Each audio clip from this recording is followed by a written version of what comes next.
Greetings and welcome to this Novus AEterno update. I am Pyro Dante, Community Manager at Tatali, and today we are discussing diplomacy, one of the four core aspects of the DICE system. Now, for any of you who might have played against me in an RTS, you'll realize that I'm not the competitive tier of RTS. If I was in a league, I'd probably be in the plastic league. But that's one of the reasons what gets me so excited about diplomacy within this game. One of the unique aspects of Novus AEterno is the fact that it is, in fact, an MMO RTS. So there's real people, and with real people comes real diplomatic consequences. Now, the way we envision it, there's 4 tiers of diplomatic relations, and each of them have different tools in place in order to facilitate, and different goals. The first level is what we call first contact. First time you've ever seen somebody. They've just come into your field of view. You've never seen them before. They're neutral to you. Presumably, you're neutral to them. There's this moment of tension where both people have to decide whether or not they want to fire or try to open up relations.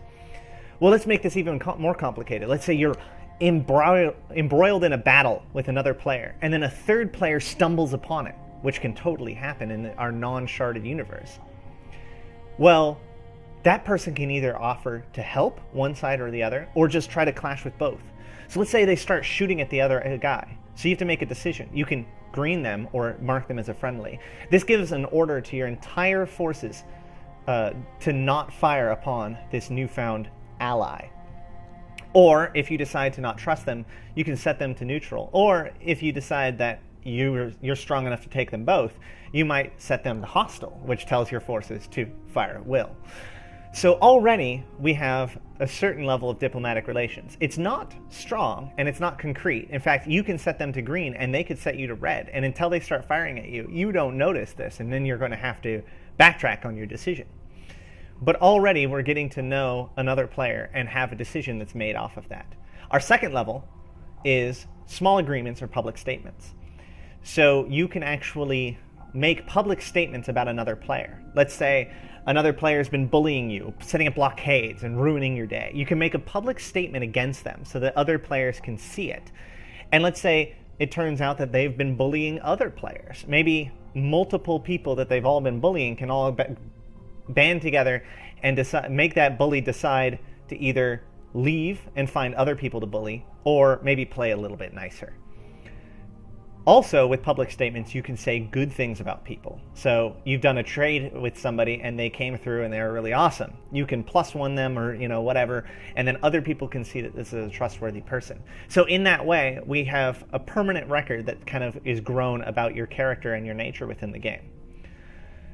Our third level is probably our strongest level, which is called alliances. Alliances consist of up to 15 players working together as kind of a single cohesive unit. Think kind of like guilds or clans or whatever from other games.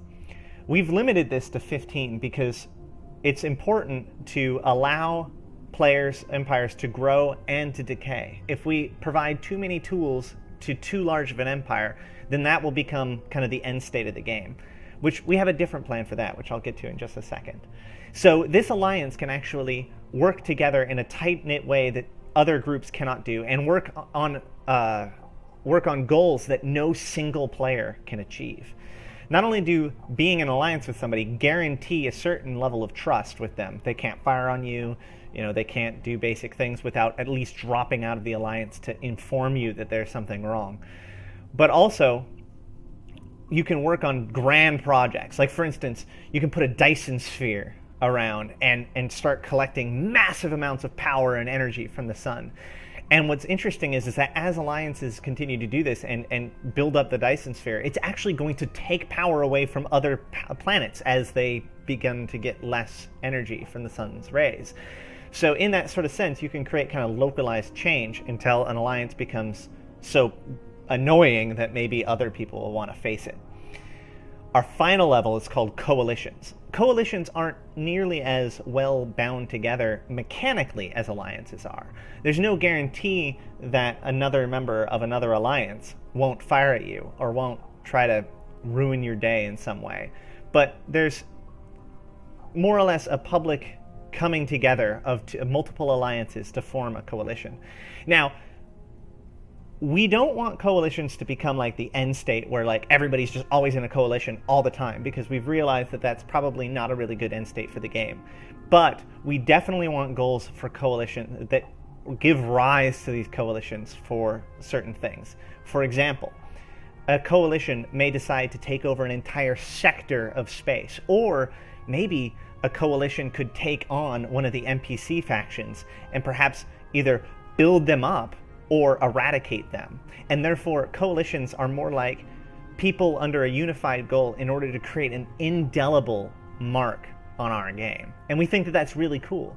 But at the same time, between a certain amount of distrust within the game and also some other things that we'll talk about when we talk about intelligence and espionage, we don't think that coalitions will become too strong or too powerful. The cracks within the Empire, as the Empire grows, will eventually lead to its collapse.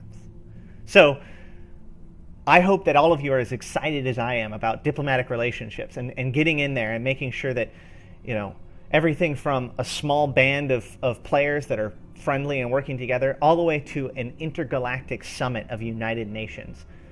You get to decide how diplomacy will work within Novus AEterno. We just provide the tools. That's it for now. Thanks, and good luck.